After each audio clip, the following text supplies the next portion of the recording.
Vale, Juan Luis Manfredi, eres profesor en la Universidad de Periodismo en la Universidad de Castilla-La Mancha, pero además has intervenido en diversos proyectos. ¿Nos puedes hablar de algunos de estos proyectos de investigación en los que has participado?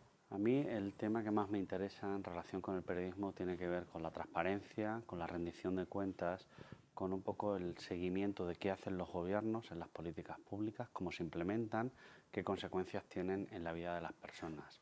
Me interesa tanto en el ámbito general, es decir, cuáles son las políticas públicas, qué efectos tienen económicos, políticos, sociales, y también la propia política pública de la comunicación, es decir, cuáles son las decisiones que tomamos en relación con las infraestructuras, es decir, cómo concedemos la licencia, cómo se organizan los mercados, cómo, cómo se profesionaliza o no la actividad periodística y que tiene que ver con el contenido. El contenido me refiero a la diversidad, al pluralismo y a un poco a la capacidad de ofertar muchas cosas, ¿no? La transparencia es un bien interno de la democracia. Se necesita en la medida en que precondiciona tu condición de ciudadano, ¿no? Tu habilidad para ser ciudadano. Necesitamos gobiernos transparentes para saber por qué se toman unas decisiones y no las contrarias. Necesitamos saber qué decisiones se toman, cómo se miden y qué consecuencias tienen en mi vida diaria, ¿no? Estoy pensando en cosas muy generales, ¿no? Cuál es la política exterior del país, pero también en cosas muy particulares, ¿no? Cuál es la política en relación con las guarderías de mi barrio o con la recogida de basuras. La transparencia afecta a todos los órdenes de gobierno. Y hablas de transparencia. ¿Qué nota o cómo ves la transparencia en el gobierno de España? Bueno, yo creo, me gusta pensar que siempre se puede mejorar. Me gusta indicar que, bueno, tenemos un buen sustento, tenemos un buen ordenamiento jurídico, tenemos una buena protección constitucional, pero que ese modelo ya, bueno, pues ha tocado techo. Ahora toca pensar nuevas formas y nuevos usos de la transparencia y del buen gobierno. Por ejemplo, me gustaría saber más sobre la trazabilidad de la información. Me gustaría saber quiénes participan en la elaboración de una norma, cómo se defienden los intereses de los lobbies o de los grupos de interés. Me gustaría saber cuál es la ecología de esa información. ¿Está contaminada? ¿Viene de interés de parte? ¿Viene por un think tank? ¿Viene por una empresa? ¿El ciudadano puede participar? ¿Cómo lo puede hacer? Me interesa también conocer un poco cuáles serían las nuevas profesiones que nacen alrededor de la información y de la transparencia. Yo creo que vivimos un excelente momento para la documentación, para la biblioteconomía y también para el periodismo. Necesitamos no solo contar lo que sucede, que eso yo creo que prácticamente todo el mundo con su móvil está a la orden del día, sino tener cierto criterio. Por eso pienso que estas profesiones que ordenan, clasifican, crean tipologías, tienen alguna posibilidad bastante sobresaliente en el mundo laboral. ¿Y no crees que está reñido esto que hablas de las futuras profesiones o las profesiones que estaría bien ahora desarrollar con la rapidez y la agilidad que piden los medios de comunicación a la hora de contar? Sí, ahí hay es verdad que hay una tensión, digámoslo así, entre transparencia, tiempo real e instantaneidad. Hemos confundido esas tres categorías y lo que sucede es que pensamos que por darlo rápidamente lo hacemos mejor. La velocidad es una cualidad, sin duda, de ser el primero en dar la información, ser el primer periodista que cuenta que la persona ha fallecido, o que se ha dado esta noticia, o que sube el paro, o que baja el paro. Ser el primero es muy importante, pero también es muy importante hacerlo bien. Lo que estamos viendo en los últimos 10 años es una carrera solo por darlo el primero. Y en ese solo darlo el primero hemos perdido muchos matices. En efecto, bueno, pues es muy importante contar que tal político ha fallecido o que tal dato de la economía va hacia arriba o va hacia abajo, pero luego lo que el ciudadano requiere es un poco de contexto, un poco de hasta qué punto esa noticia es verdad o afecta a su vida, o hasta qué punto esa noticia es relevante para su vida diaria, o hasta qué punto está relacionada con otra noticia que apareció ayer o que va a aparecer mañana. Es decir, si el crecimiento económico en España es cosa nuestra o es cosa del entorno internacional, o si tiene que ver con la mejora económica europea. Que crece a un punto o baja a un punto está bien saberlo, pero luego tengo que tener más perspectiva, una foto más amplia.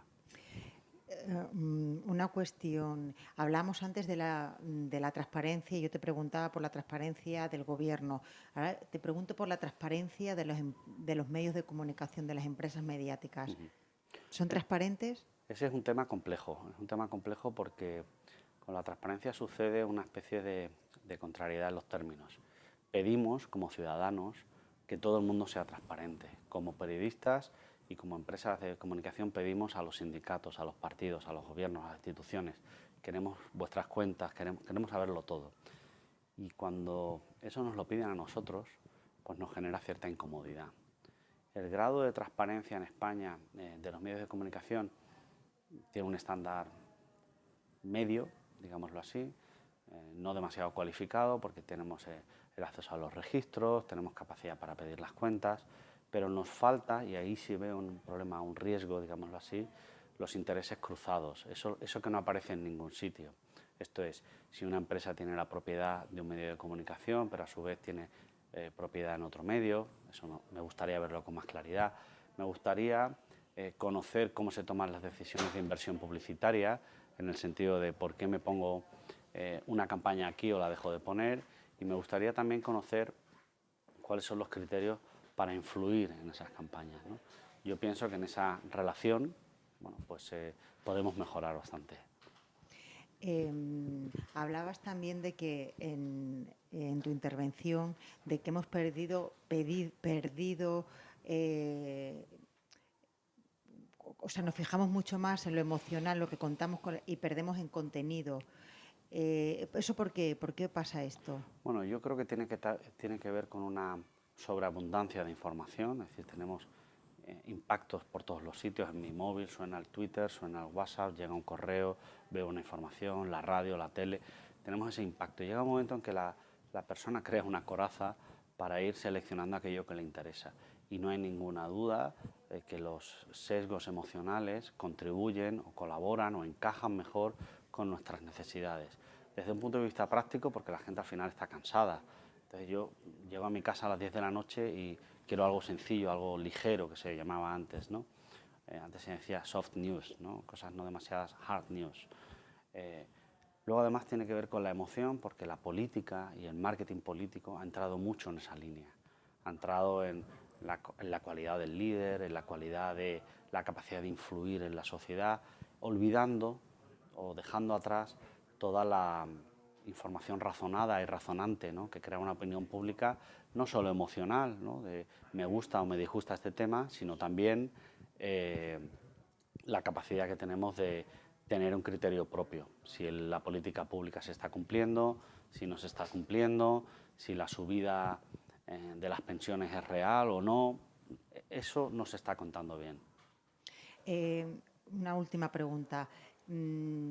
Hablabas también de que la televisión pública y la privada al final son similares, se ofrece lo mismo en uno y otro.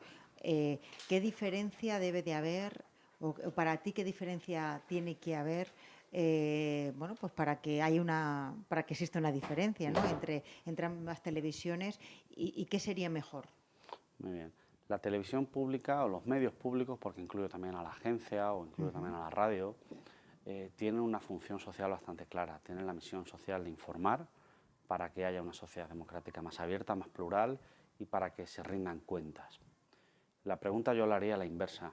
¿Cumplen los medios públicos esta tarea? Porque en la medida en que no la cumplen, no están cumpliendo la función para la que nacieron. Esto no está reñido con la audiencia. No tenemos que hacer una televisión pública aburrida y que no interesa a nadie, pero sí que tenemos que empezar a descartar contenidos que ya aparecen en la televisión privada, bien sean de entretenimiento, bien sean audiencias que interesan mucho a los mercados publicitarios, que por lo tanto pues, personas entre 18 y 45 de zonas urbanas no necesitan un servicio añadido porque las televisiones privadas ya se encargan de ellas. Pero hay muchas partes de la sociedad que no tienen reflejo en los medios privados, ¿no? Gente de las zonas rurales, las minorías, bueno, la promoción de la diversidad. Bueno, pues eso yo creo que es tarea también de la televisión pública, dar cabida a los que tienen menos voz. No voy a decir que no tienen voz, pero sí menos voz.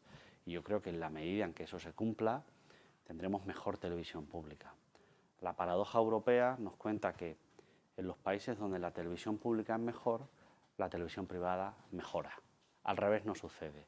La pública no imita a la privada, pero la privada sí que imita a la pública, porque quiere ganar su prestigio, su credibilidad, también su audiencia. Muy bien, muchas gracias. ¿Vale? Gracias.